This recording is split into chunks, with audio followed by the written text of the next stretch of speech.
Yo, what's poppin' MVP gang? It's your boy, PraviMVP, back with another certified banger.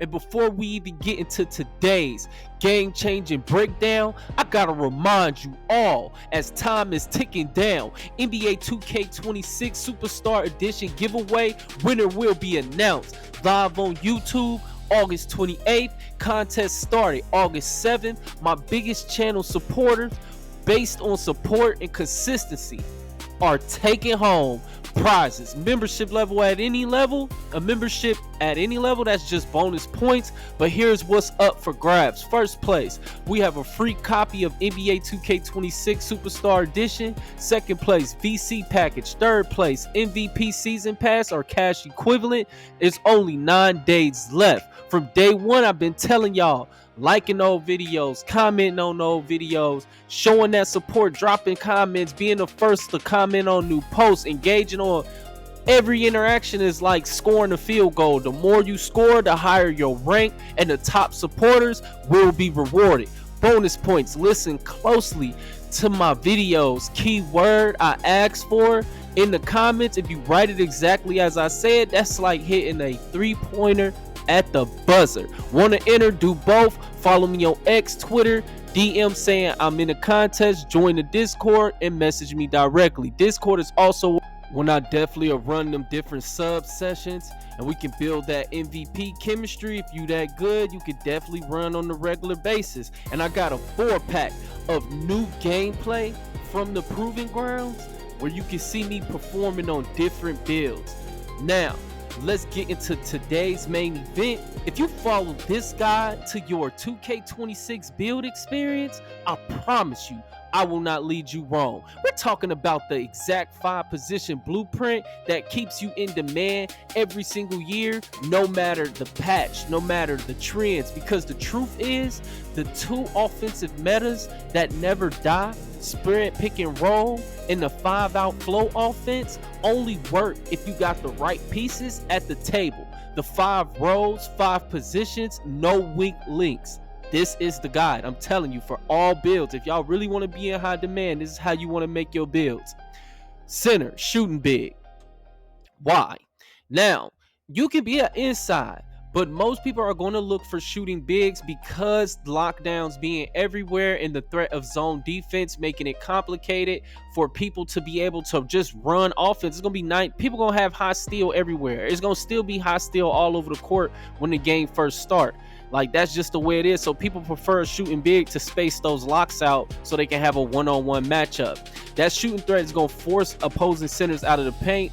And then you make yourself also a defensive anchor so that way you can protect the rim and dominate the boards. And then just have some passing, and then you can turn those rebounds into fast breaks and full court dimes where everybody can eat. And then you will be the perfect piece to fit into a 2-3 zone, which is the most popular defense that you will see run. You will see multiple posts. If you on Xbox, this is a feature they need to add on PS4 or PS5, because I'll be running with PS5 players and they don't have this. Like I know on Xbox, everybody should be used to it, that you can create a post and then you can look for what you want. If you already got 3 people in a party and you need an extra person, you can create a looking for group post, and then you could put in there, when you look through the post that's already there, you always see the exact builds that I'm naming in here. People are looking for in a shooting big that can fit into a 2-3 zone. They are, when I say it's always in demand, every time you refresh it, it's always in demand. And the key attributes are the 3-point shot, interior defense, block strength, rebounding, pass accuracy, and finishing. Power forward, small forward, these are typically the back end / locks. They're the PNR stoppers. They guard the pick and roll with the speed, get them steal, strong paint defense. They are the dirty work star. It's the rotation, the contest, boxing out to clean up teammates' mistakes. This is a high demand role. Every comp, pro-am, rec team, Proving Grounds, park, I don't care where you at, every single people need these back ends, and because the back ends and locks, because they swing games. So They also got to have that versatility because they got to be able to switch on to guards, wings, or bigs seamlessly. And the key attributes are speed, steal, strength, rebounding, perimeter defense, interior defense, a balance. You don't have to go OD, but it has to be a balance between both. They should both be over 80. Block, 3-point shot, dunking. Now, if you're gonna be the back end / power forward, then you lean more into interior defense and rebounding. If you're gonna be a small forward lock, then you lean more into the perimeter defense and the higher steal rating, because that's gonna be more so what you're on the court for primarily. And if you make a small, also this is also popular amongst pro-am everywhere, every other mode that you can look across, you're gonna see point forwards, which is the playmaking wing. And I think point forward's gonna be popular this year. It's a playmaking hub. It can handle the rock when the PG is pressured. It's a two-way wing steal though. Can defend multiple positions while facilitating. It's not as elite as the lock small forward, but it can still play defense and guard multiple positions. The skill level is going to determine how well. Most people who make these, when you see them at the comp level, they be good at defense too. And because they definitely be elite in the passing lanes. It's a glue piece. It keeps ball movement alive and keeps the offense unpredictable. And most of the times where you see these in pro-am or in different places where it's like higher level of competition, they typically are probably the main playmaker or sometimes the secondary playmaker. You'll see the point forward. But when I'm talking traditional, the most in demand though are the lock and the back end. That is what you're going to see the most. The small forward lock, the back end power forward. Back end power forward is the most in demand position on all group posts. Now, the key attributes on the point forward is ball handle, pass accuracy, speed, strength, perimeter defense, 3-point shot, dunking, rebounding. It's more of an all-around player with size, but one of the key badges is to have elite silver interceptor with that long wingspan with the speed, because you're supposed to be a demon in the passing lanes. Okay, power forwards, point guards. This is for either the PNR or the 5-out guard. They're going to be the primary creator, run the spread, pick and roll, or break down defenders in ISO in the 5-out. It's the floor general, reads the defense, calls out plays or cuts. Goal is to make the right play every single time. Pressure point. You are the person who forces the rotations that create openings for all teammates. You're supposed to make the game easy. Dude's supposed to be getting wide open looks because they really can't stop you from cooking. You understand? When you accept that role as the PG, you're supposed to be making it easier for everybody else. And the key attributes for you, they got to, of course, have high offense. You got to have high ball handle, speed, acceleration, pass accuracy, 3-point shot, driving dunk, or layup. But of course, your only real defensive attribute that you need is steal.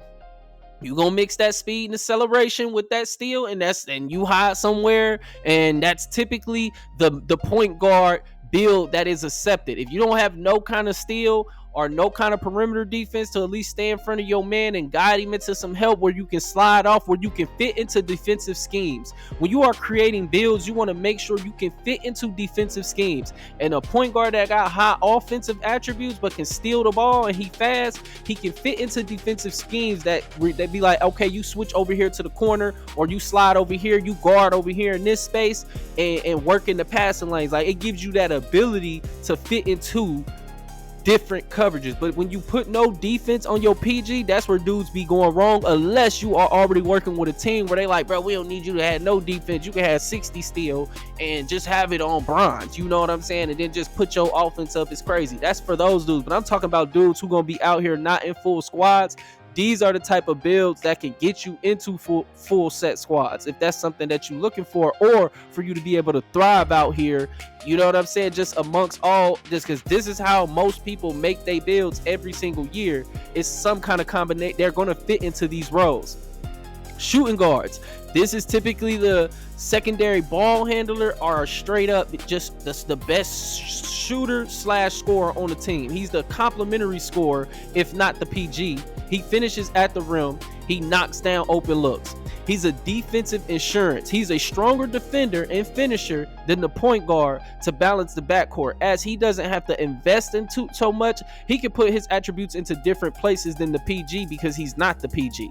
He's the relief playmaker. He steps in to run the offense when the PG is out of rhythm or has the ideal matchup to exploit. See, the secondary ball handler, this is where people got to be aware of the matchups when they coming up on the screen. When you know that you got one of the weakest defenders on you, you should call for the ball. Everybody should spread out the 5 out, and we should try to always get the weakest dude that's the weakest defender. When I'm playing with people, or when this is how good people play, they always look for the mismatch in it, no matter where it's at. Even if you got a post scorer in the corner and they trying to put a PG on the corner to guard the post scorer, well, you should work the ball around and try to get it to post scorer to make him post up the guard towards the paint, which is going to force them to have to rotate down. Somebody going to have to rotate down and help the guard, or he going to get scored on. Then somebody else got an open shot. That is the way that the 5 out is really supposed to work. You're supposed to always be searching for the mismatch, and the secondary ball handler helps that happen whenever you do not have to, because normally the lock tries to go directly to the point guard. So if the team doesn't have multiple defenders, this is especially when you play in modes like rec, you give it to the secondary ball handler, let him cook, and the point guard take the lock to somewhere out of the way. And the key attributes for the secondary ball handler is 3-point shot, driving dunk, speed, ball handle, perimeter defense, steal, and acceleration. Why this core wins every year? Listen up, MVP gang. This isn't some flavor of the month cheese. This is basketball truth in 2K form. With these 5 rows, there are no weak links. Everyone has a purpose. Everyone has a lane. You run this lineup, you create a build that fits this type of lineup, you're going to win more games and you're going to be in more demand, period. Number 1, why? Because spread offenses need space, and shooting bigs and back ends create that space.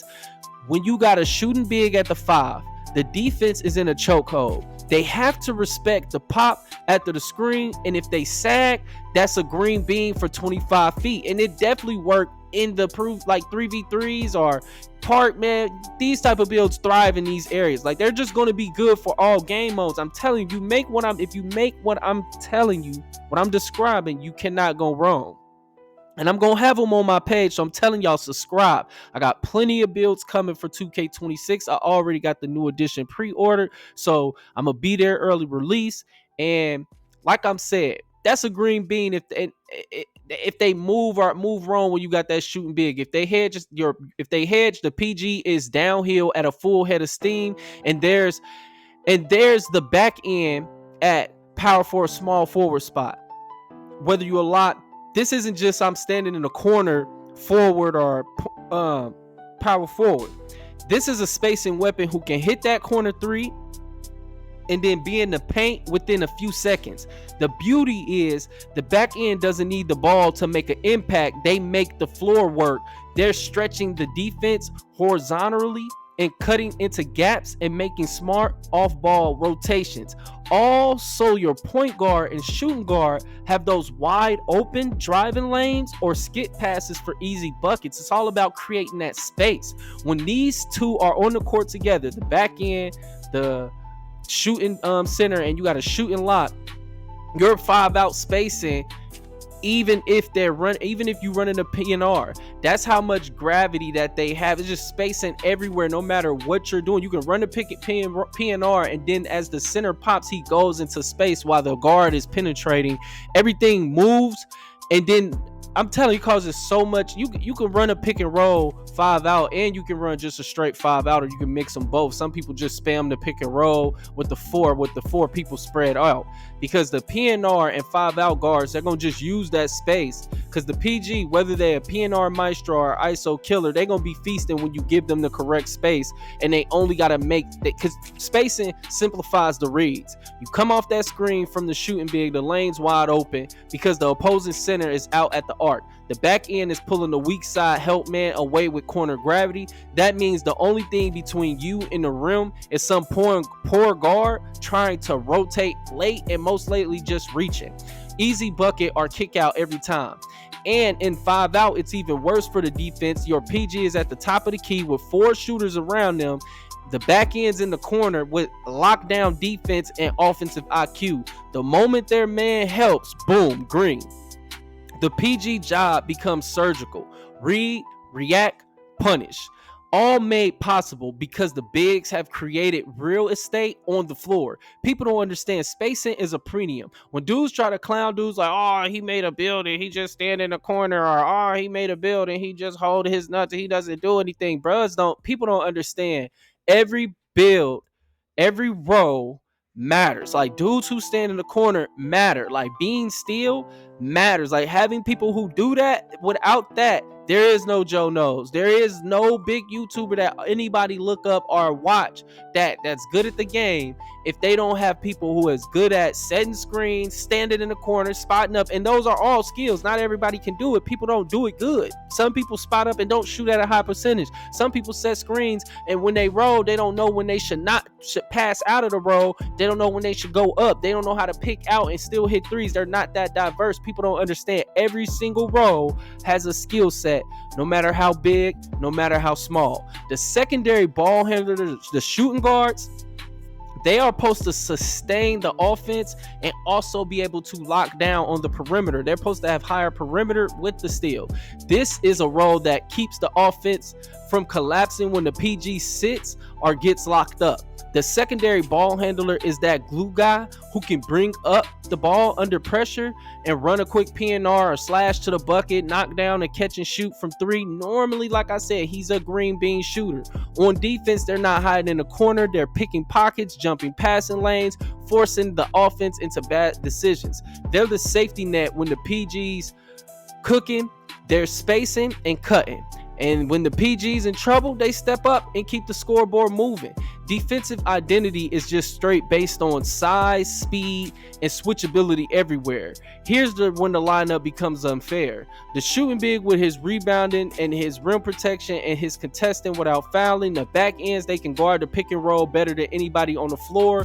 They got that speed to stay with guards, the wingspan to bother shooters, the paint defense to stonewall the roll man. This guy is diving for loose balls, closing out to the paint from the three-point line and getting their hands on every pass. The back end is literally the dirty work Dennis Rodman type star that every winning squad is hunting for. And the lockdown small forward, they can sometimes be that third playmaker or the secondary or the primary if they made a point forward. So they have higher ball handling and passing. They typically, the small forward is a playmaking slashing lock or a 3-and-D lock. Typically, when we talking about if you want to make something that's going to be in demand as small forward, it's typically a playmaking slashing lock that can still shoot. Now, he ain't the best shooter, but he's still respectable. Or a 3-and-D lock, which, of course, he shoots better. He can finish good enough if he got a wide open cut, but he's just a straight shooter and elite defense with speed. Then you got the PG and the shooting guard. Of course, they both are to have, it's not as demand for the PG, but the shooting guard for sure should have good perimeter and steal, and quick enough to recover on switches, aggressive enough to force turnovers without gambling to play enough, high offensive attributes. In this setup, this means your team can switch 1 through 4 without a mismatch, get some steals off, in emergencies. Your back end can take on the role as the 5 when you see that you going against a pick and roll that's going crazy and the 5 is not fast enough to keep up with it. That's when you switch the back end to the 5 to guard the pick and roll to shut that all down. See, with this type of lineup, you can run all zones, man, or switching schemes. You can force turnovers. You force those bad shots. You own the glass, and all of that leads into the next point where them turnovers become fast breaks, and fast breaks, they become wins. The key to being comp and fitting into comp type lineups and winning a lot is learning how to get on the fast break off your defense, because those easier scores builds that momentum that's going to carry you through your half-court offense, because your players are getting hot. Multiple people are getting hot. When dunks, blocks, steals, and stuff happen, the whole team plays better. When you got this much speed and vision and steal on the court, it's basically going to be a lot of 2 points going off easily, or threes on a wide open fast break. That's what you really want. When the back end and the shooting guard gets the strip, the shooting big is already looking up court, the PG sprinting to the wing, and boom, touchdown pass, wide open layup or three. This is why your opponent's scoreboard dries up in the second or third quarters. They're not just missing shots. You're turning their misses into instant buckets. And then that mental pressure becomes real. This lineup doesn't just beat you physically, it breaks your will. On offense, they see 5 threats they can't leave. On defense, they see 5 players who can guard their position, and then they're on to the next one if need be. And then they're reaching in all the passing lanes, making the reads difficult. They can switch to different zones and they can go to man, they can go to whatever's necessary to get that win. So every possession feels like a grind and a highlight for you. And by the fourth quarter, they're rushing shots, over dribbling, arguing with each other in the party chat. The bottom line, when you got that shooting big, giving you that spacing plus rim protection, a power forward, small forward, back end lock, doing the PNR defense, steal, paint, help, dirty work. You got a PG that's set up to run a PNR or 5 out, the guard that is just straight up run the show with the secondary ball handler to sustain the offense and still be able to lock up on the perimeter. You're not just running the meta, you're running the meta that works every single year. I don't give a damn. I don't care what 2K come out, how this game plays. I'm telling you, it's going to boil down to the same style. It has never really changed. I'm telling you, in 5v5, since I've been playing 2K, it has never changed. It really goes into the same styles. This is why, if you make these type of builds, you will have plenty of people trying to invite you to games when you got one of these builds ready to go. And that MVP game is why. If you follow this map to your 2K26 experience, I promise I won't lead you wrong. The meta changes, badges get patched, but these roles, they are bulletproof. Stay consistent, stay focused, and blessings to the Most High. Peace. Oh, and before I go, I just have one more thing. The keyword for today's video is Greens 2K26. Greens 2K26. Drop that in the comment section to be able to get more points towards you winning the 2K26 NBA Superstar Giveaway Edition. Go ahead, go crazy. I appreciate everybody who watches my videos all the way through the end. It's your boy, PraviMVP, officially signing out. Whenever I had to do a double sign out, y'all, this is literally live. I had to go and redo this, so I appreciate you all.